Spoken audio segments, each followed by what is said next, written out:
iyahang gipadako pag maayo, mauna din iyahaning istorya mga igsoon.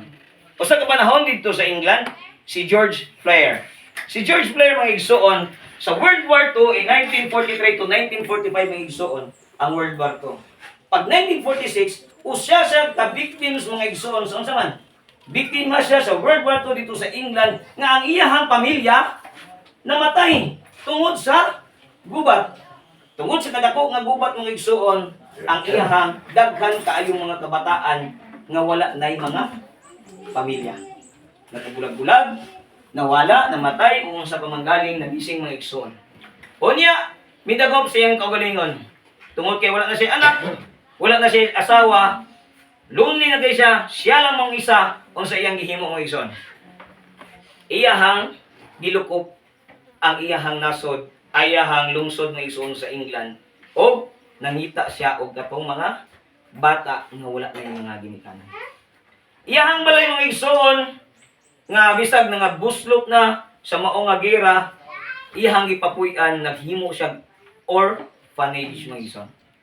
Hapit mo libo ka mga bata ang iyang gipasulod. Without knowing unsa man, wala siya ika-provide ana nga mga bata.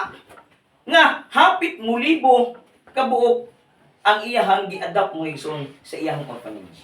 Kung sa iyang giyon, ang Ginoo mooray mo provide.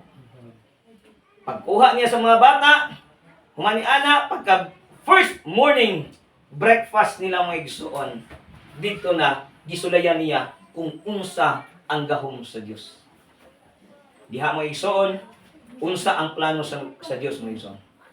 Diha, nga diin, gipatawag niya ang bata, kay mag-breakfast na sila, nagkuha sila ilang kaguling plato, gibutang sa lamisa, naglaray sila ng ison, nangutan ang mga bata, kung sa may itong kanon, nga maski gali sa lamisa, wala bisag isa ka buok, prutas, o isa ka buok mumo, kung silang kanon.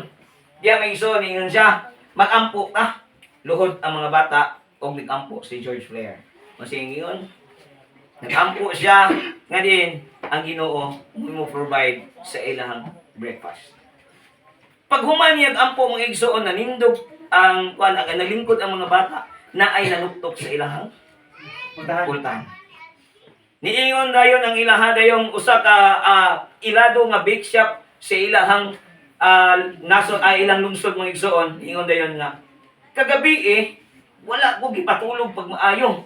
I don't know kung ang Ginoo bay nagtawag nako nga magluto ko, hudon nako ni ang akong harina kay basin daw mabaho ni, ma-expire na lang, hudon ni akong harina o akong ihatag sa inyo. Pagkataod mo pay pagdunol gani matud pa siyang testimony, mo pay pagdunol sa maumpan mga igsoon, naguba ang sakinan, gilili nila unsay naguba, ang naguba di nga sakinan ng igsoon, kargado og mga gatas.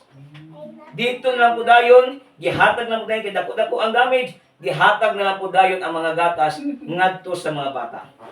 George Blair is the living testimony mga igsoon kung unsa ang plano sa Dios.